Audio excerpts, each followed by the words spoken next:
My uncle left his entire fortune to whoever could solve his riddle, and so our family went wild. Uncle Garrett was a black sheep who made millions in tech before anyone knew what cryptocurrency was.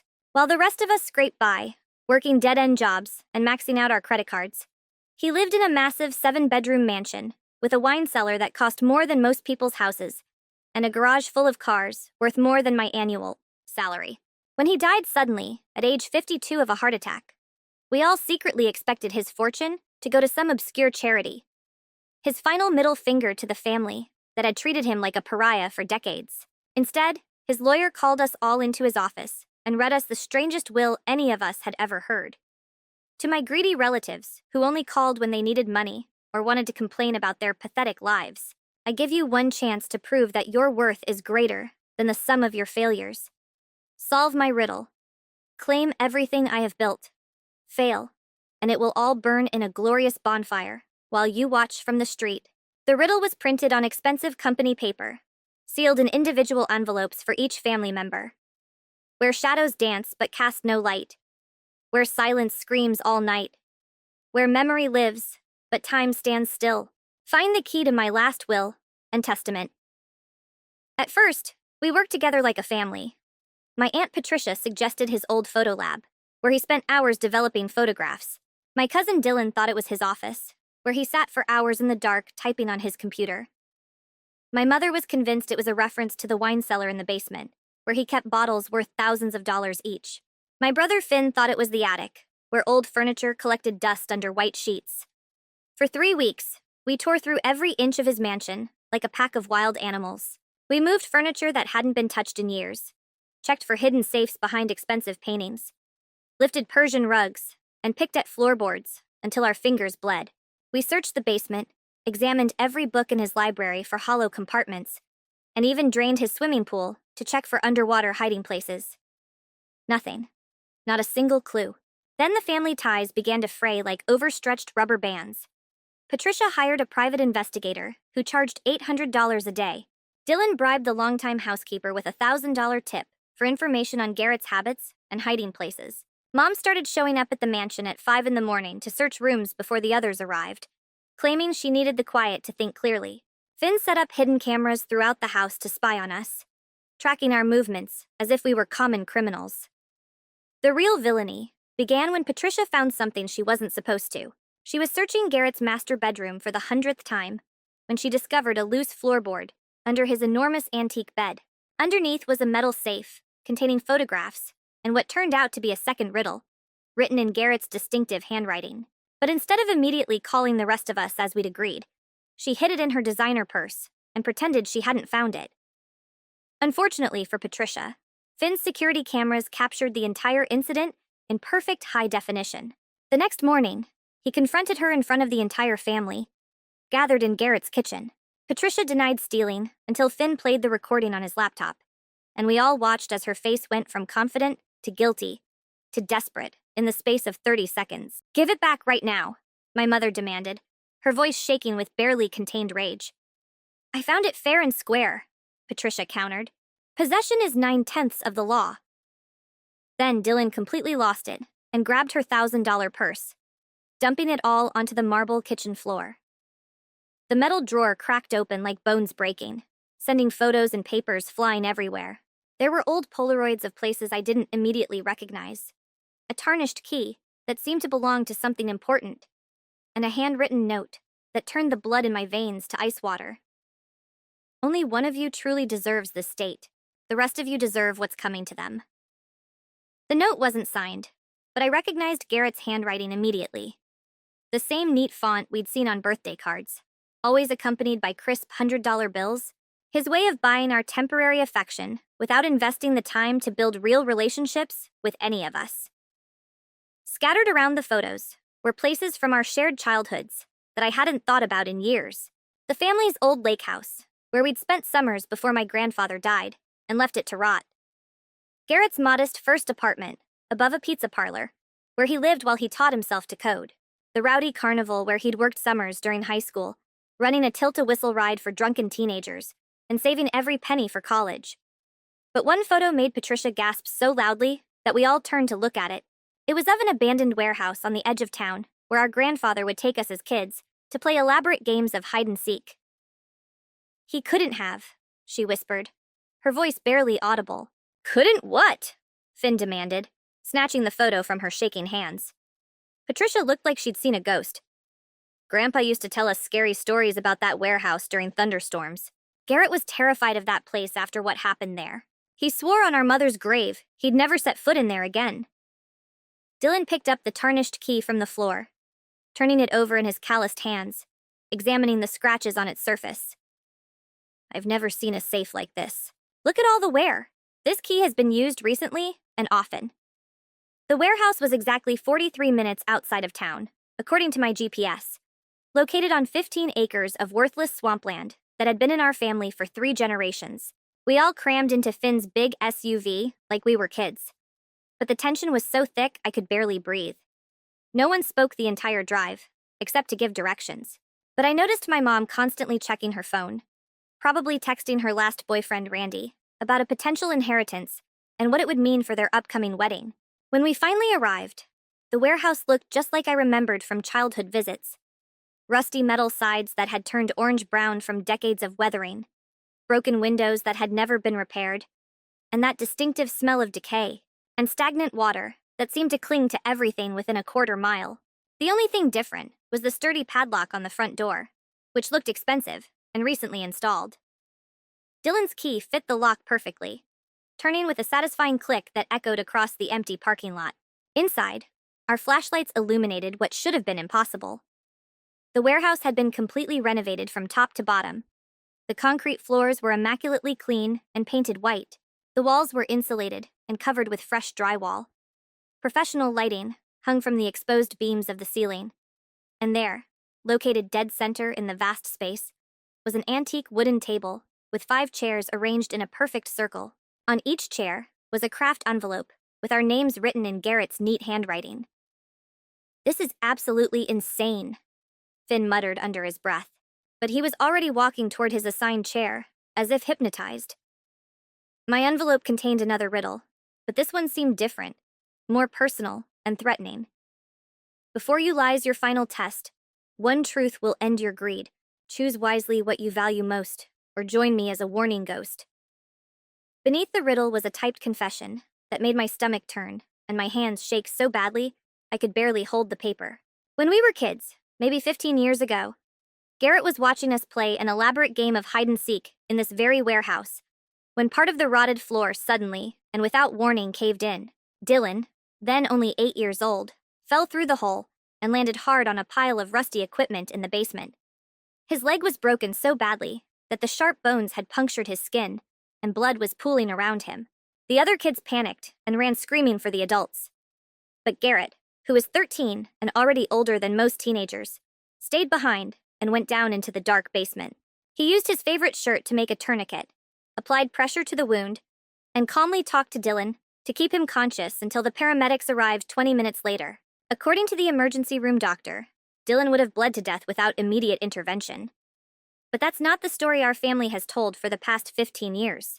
Patricia, then 14, and already showing signs of the jealousy and manipulativeness that would define her adult personality, convinced our parents and everyone else that Garrett had actually caused the accident. She claimed he'd goaded Dylan into jumping over a weak spot in the floor, encouraging him and calling him a coward when he hesitated. She was furious that summer because Garrett always got the most attention from the adults. He was smart and funny and charming, in a way that made everyone gravitate toward him at family gatherings. Patricia had always been average in everything. Average grades, average looks, average personality, and she couldn't stand being upstaged by her younger cousin. So she lied, making up a detailed story about Garrett's reckless behavior and instructing the younger kids what to say when adults asked questions. Our parents believed her because Garrett already had a reputation as the family bully, not because he was actually bad, but because he questioned authority and refused to pretend that everything was perfect when it clearly wasn't. For the next 15 years, he was mistaken for a dangerous criminal for saving Dylan's life. I looked around the table at my family, watching their faces as they read their own versions of the truth. Dylan stared at his envelope in mounting horror, his mouth hanging open as the memories of that day began to surface. My mother had gone completely pale, gripping her chair so tightly her knuckles were white. Finn looked confused and stunned. He was too young to remember the incident clearly, but old enough to have absorbed the family narrative that Garrett was dangerous. Patricia was crying quietly, mascara running down her cheeks in black rivers. "I was just a kid," she sobbed, her voice breaking. "I didn't understand what this would mean. I didn't know this would follow him for the rest of his life." "You ruined his relationship with our parents," Dylan said quietly, his voice filled with a pain I'd never heard before. He tried to tell them the truth, begged them to listen, but they'd already decided he was lying. They chose to believe you instead of investigating what really happened. That's when I noticed the cameras. 4 professional security cameras positioned in each corner of the warehouse, their little red recording lights blinking steadily in the shadows. We were being filmed, and had been since we'd walked into the building. A voice suddenly echoed from hidden speakers throughout the building. Garrett's voice, but the recording was clearly recent, likely made just days before his death. "If you're hearing this message, you've successfully solved my riddle and learned the truth about what really happened in that warehouse 15 years ago. Congratulations on finally facing reality. You've also just confessed to your crimes on camera, in front of multiple witnesses."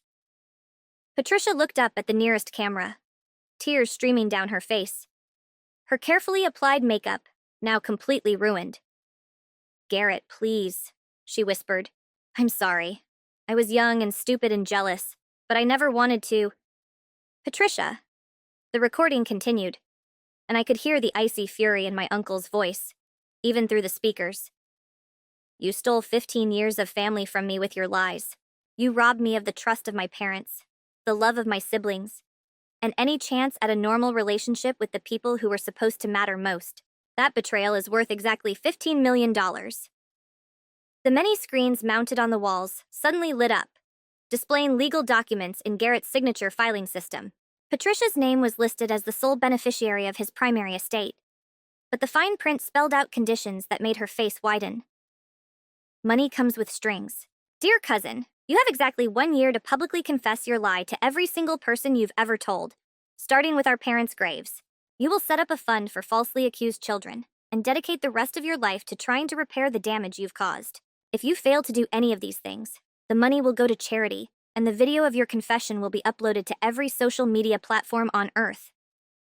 Finn stood up so quickly that his chair toppled backwards and crashed to the floor. "This is completely..." Patricia lied. "Not the rest of us. Why should we be punished for what she did?" "But you never doubted it, did you?"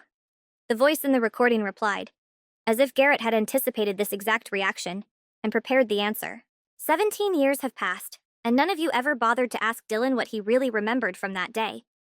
You just assumed your brother was a monster, because it was easier than admitting that you might be wrong." Dylan's envelope contained completely different documents: a trust fund for $2 million, and a letter that had made him burst into tears, sobbing. "Dylan?" Garrett's voice softened, filled with the warmth I remembered from our childhood.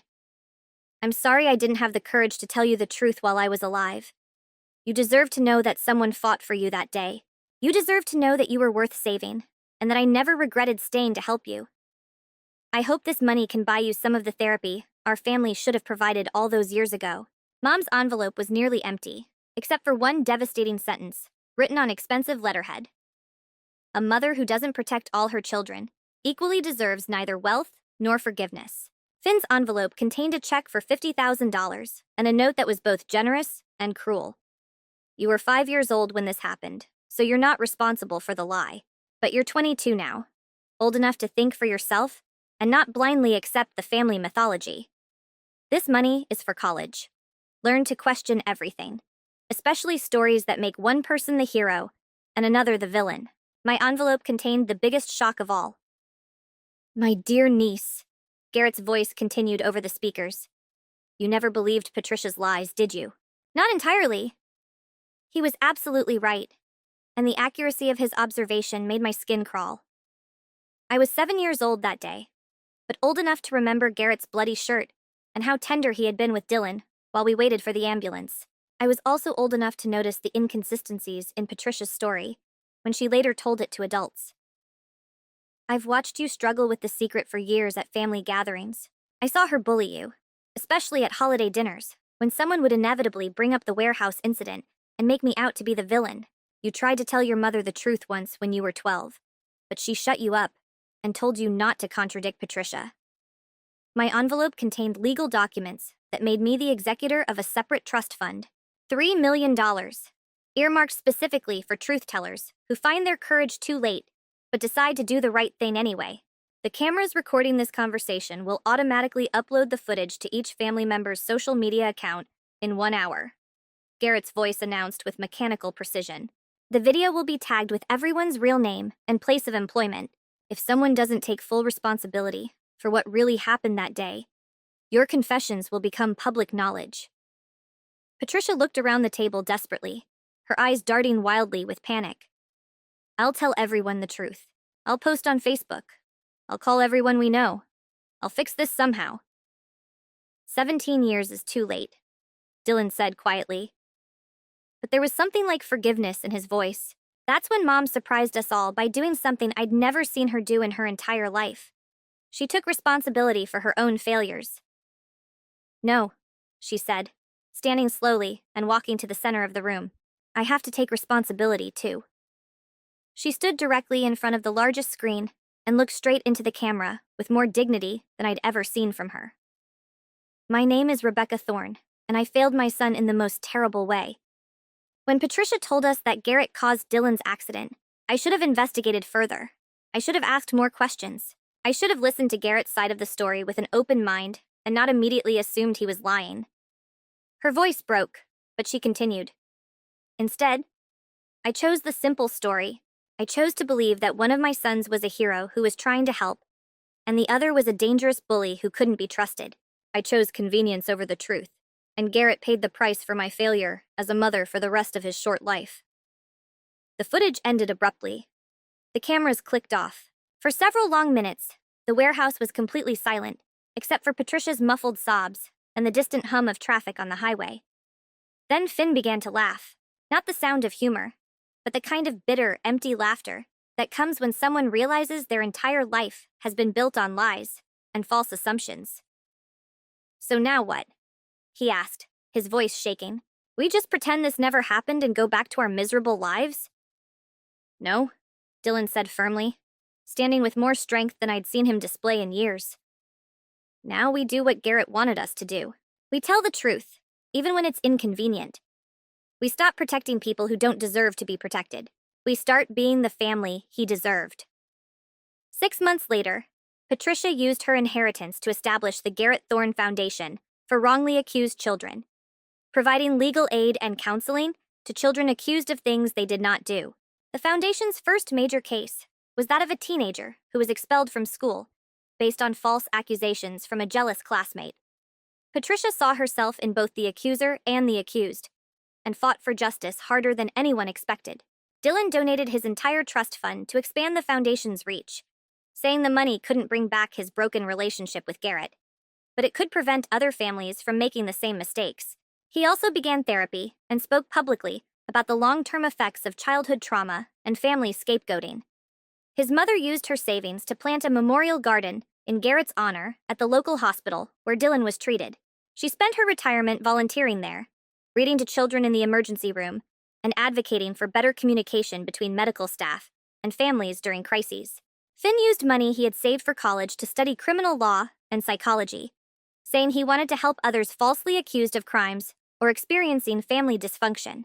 His senior thesis was on the psychology of the familial scapegoat and how seemingly insignificant lies can destroy relationships for generations. I kept my inheritance, but not for personal gain. Garrett's final document had very specific terms. The money came with a responsibility to spend my life telling true stories about families who learned to do better, exposing the kinds of toxic dynamics that nearly destroyed our own. That's why I'm sharing this story with you now, as publicly and honestly as I can. But the story doesn't end there. Last week, exactly 1 year after Garrett died, I received a certified letter from a Seattle law firm I'd never heard of. Another uncle I never knew existed. Garrett's half-brother from our grandfather's first marriage had died and left very specific instructions that his will be read only with me present as a witness. The lawyer, a stern woman in her 60s, handed me a sealed envelope with my name written in handwriting that was eerily similar to Garrett's. Inside was a photograph of Garrett and this mysterious uncle, standing together and smiling in front of a building I didn't recognize. On the back, in neat handwriting, someone had written, "Some family secrets run deeper than others." The real mystery was never about money. It was about whether your generation would choose truth over comfort when it really mattered. Below the message was an address in Montana and another old-fashioned key. This one was brass, polished smooth by decades of use. The lawyer explained that this uncle, whose name was Thomas, had watched our family drama from afar for years. He knew about Patricia's lies, our parents' failure to investigate, and Garrett's years of isolation and pain.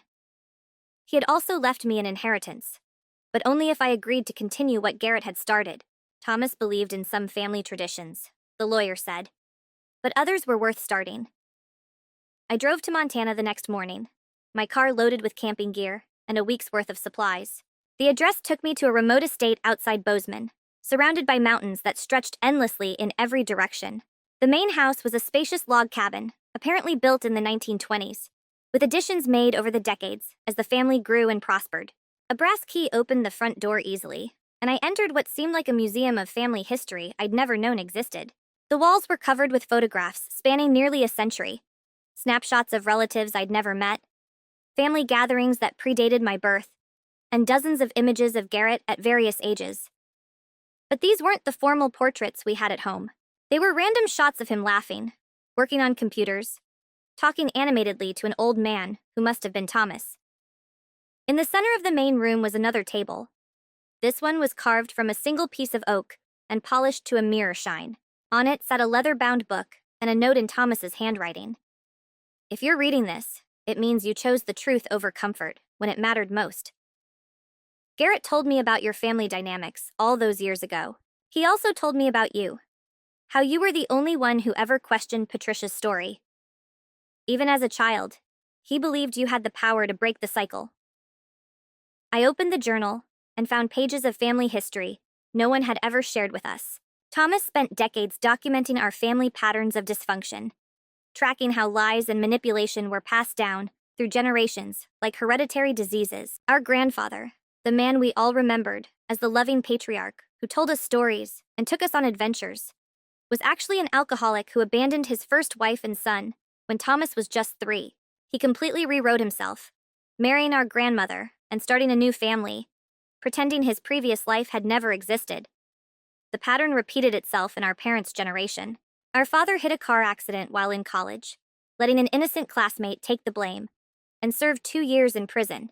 Our mother stole money from her employer to pay for our house, then manipulated the company's accounting system to frame a coworker for the theft. Garrett discovered these secrets as a teenager while helping our father with computer problems.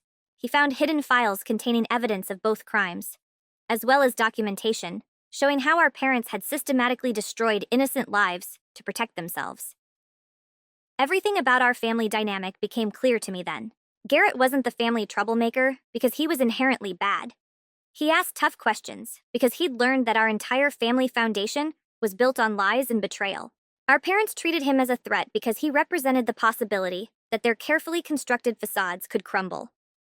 When Patricia lied about the warehouse incident, it gave them the perfect excuse to completely discredit him. They could dismiss everything he said about their past crimes as the ramblings of a dangerous child who couldn't be trusted. Thomas's journal contained copies of the legal documents that supported every allegation: police reports, court transcripts, medical records, employment files, all meticulously organized and verified. He had spent decades building an irrefutable case against our parents and grandparents, waiting for the right moment to reveal the truth. But he never acted on the information. "I was a coward," his final entry read. "I had the power to clear the names of innocent people and seek justice for the victims of my family's crimes.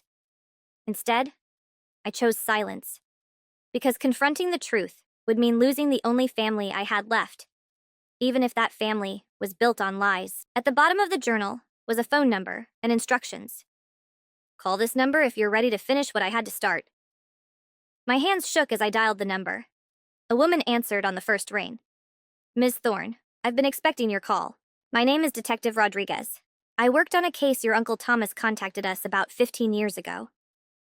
She explained that Thomas had gone to the police with his evidence shortly after the incident at Garrett's warehouse, hoping to provide context for the family dynamics that led to Patricia's lies. But the statute of limitations on both of our parents' crimes had expired, making prosecution impossible. However, Detective Rodriguez continued, the victims were still alive. The man who served time for your father's hit and run is now 63 years old and living in Oregon. The woman your mother was fired and prosecuted for embezzlement is 58 years old and struggling to make ends meet in a nursing home she can't afford. She gave me their contact information and Thomas's final request. Use the Garrett Fund and my inheritance to provide compensation to the people our family has harmed. The conversations were the hardest of my life. Martin Espinosa, the man who served 2 years for our father's hit and run, cried when I called to explain what had really happened. He had lost his scholarship, his fiancée, and his entire future for a crime he didn't commit. He had carried the shame of what our father had done for 40 years. I always wondered why your father was so kind to me after the trial, he said. He visited me in prison twice, brought me books, told me he was praying for my recovery. I thought he was just a good Christian trying to help a criminal find redemption. Our father visited his victim to cope with his own guilt, not out of genuine compassion. Louise Chen, the woman our mother framed for embezzlement, lost her career in accounting and never worked in finance again. She spent her savings on legal fees trying to prove her innocence, then worked low-paying jobs for the rest of her life, because no one would hire her with a criminal record. Your mother sent me a Christmas card every year for 20 years, Louise told me. She wrote little notes about how she was praying for my family and hoping I was finding peace. I kept them because I thought it meant someone still believed I was a good person. Our mother sent Christmas cards to the woman whose life she had ruined. Using Thomas's documents and the foundation's legal team, we were able to provide full compensation to both victims. Martin received enough money to buy a house and secure a pension. Louise's criminal record was expunged, and she received compensation that covered her lost earnings and pension contributions over 4 decades. But the hardest part was yet to come. Thomas had left specific instructions on how to deal with our parents' reactions to the revelations. They were both still alive, although our father had early dementia, and our mother was living in a nursing home after a stroke. I drove to the nursing home with copies of all the evidence, knowing that this conversation would destroy what little remained of our family relationship. Mum was sitting in her wheelchair by the window when I arrived, staring out into the garden with the blank expression that had become hers since her stroke. Her speech was limited, but her mind was sharp enough to understand what I was showing her. I spread the documents out on the table in front of her and watched her face change as she recognized her own handwriting on the forged accounting entries. Martin, Louise, she whispered, the only 2 words she managed to utter during our entire conversation. I explained how Thomas had documented everything, how the victims had suffered for decades, and how we were using the Garrett Fund to provide compensation.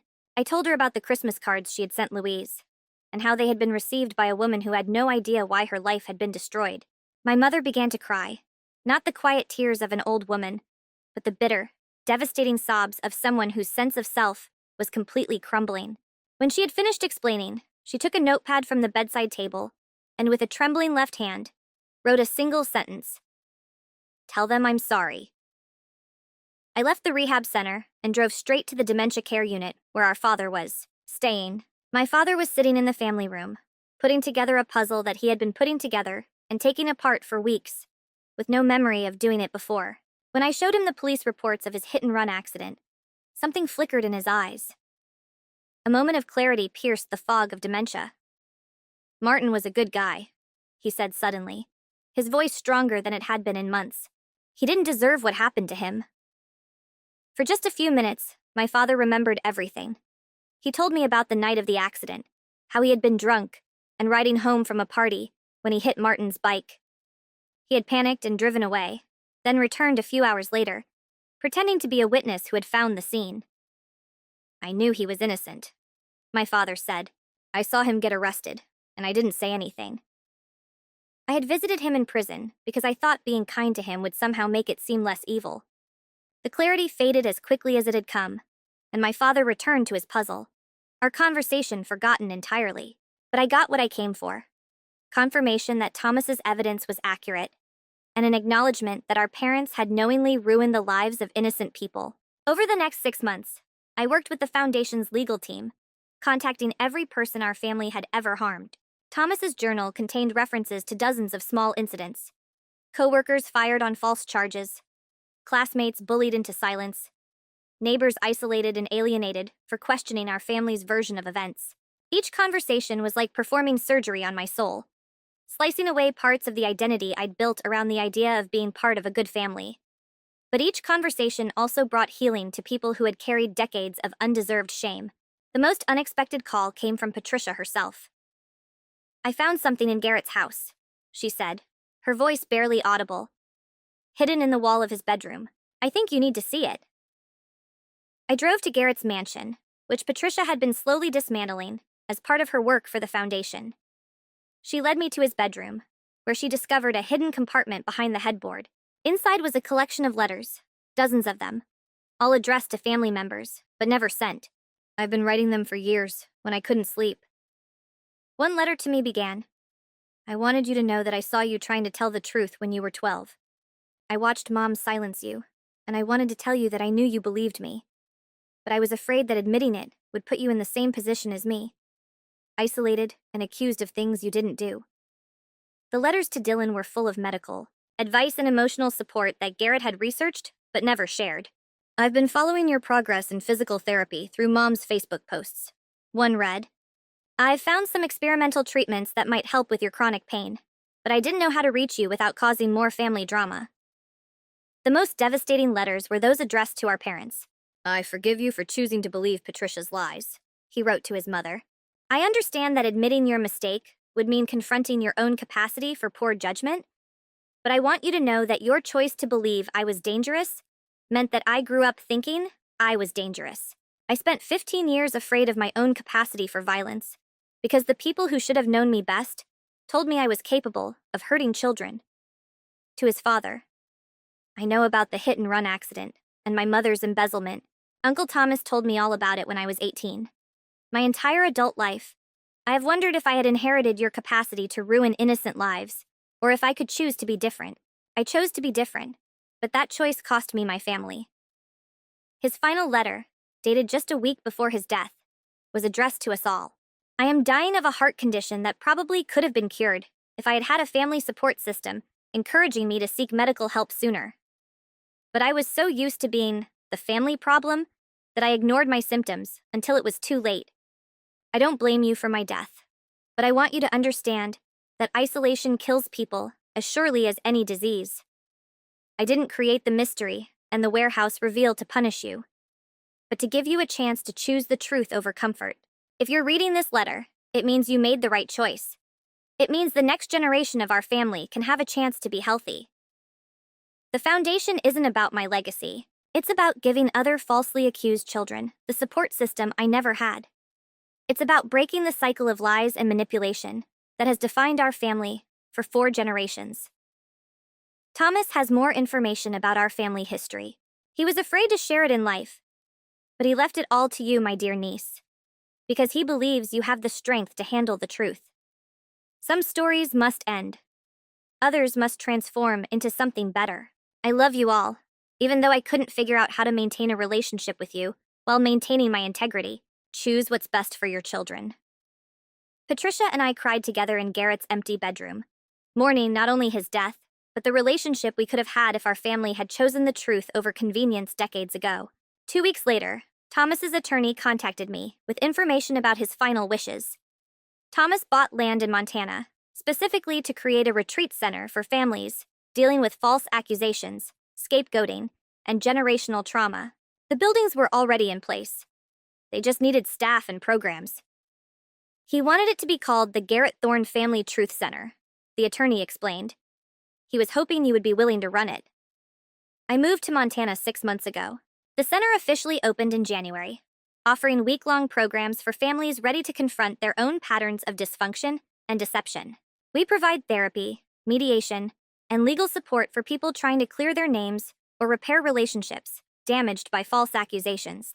Patricia comes by every few months, bringing updates on the Foundation's work and progress reports on the families we've helped. Dylan earned a degree in psychology and joined our staff as a trauma therapist. Finn transferred to the University of Montana and helps with our legal support program. Mom died peacefully in her sleep last winter. Her last words to the nursing home staff were, "Tell Martin and Louise I'm sorry." We held a small memorial service and donated her remaining savings to the foundation. Dad's dementia has progressed to the point where he no longer recognizes any of us. But the nursing home staff says he often talks about a boy named Martin and asks if anyone knows if he's okay. The latest development came last month, when Detective Rodriguez called with shocking news. "We've had a breakthrough in the Louise Chen case," she said. "Your mother's former employer has agreed to issue a public apology and provide additional compensation. Apparently, your foundation's work has inspired other companies to review their old files for cases where employees may have been wrongfully terminated." She paused. "There's more. We've uncovered 17 other cases from the same period in which the true culprit was protected, while innocent employees were accused. Your family's pattern of framing others was not unique. It was part of a larger culture of corruption at that company." Louise Chen, now 71, has become a volunteer attorney at our center. She helps other seniors trying to clear their names after decades of unfair stigma. Martin Espinosa, now 65, has used the money he received in compensation to create a scholarship fund for former prisoners trying to rebuild their lives. He calls it the Second Chance Fund, and he visits our center every year to talk to families about the long-term effects of false accusations. "The hardest part wasn't the prison time," he tells our visitors. "It was 40 years after that, always wondering if people see a criminal record when they look at me, always feeling like I had to work twice as hard to prove I was worthy of basic human dignity." Both Martin and Louise said that learning the truth about what had happened to them, even decades later, was more healing than any therapy or compensation we could provide. Last week, I received another mysterious envelope, this time delivered in person to the center's reception desk. Inside was a photograph of a young girl I didn't recognize, standing in front of a house that looked familiar, but that I couldn't quite place. On the back was written, "Garrett had a daughter. Her name is Emma. She's 22 now, and she's waited her whole life to meet her family." She was also waiting for someone to tell her the truth about why her father had never contacted her. Below was an address in Portland and a phone number. "I'm heading to Portland tomorrow morning. Some family stories never really end. They only reveal new chapters when you're finally ready to accept the truth." Emma answered the call on the first ring, as if she'd been waiting for it for years. "Is it about my father?" she asked, before I could introduce myself. "Yes," I said. "I'm your cousin, and I have something to tell you. The cycle of secrets ends with my generation."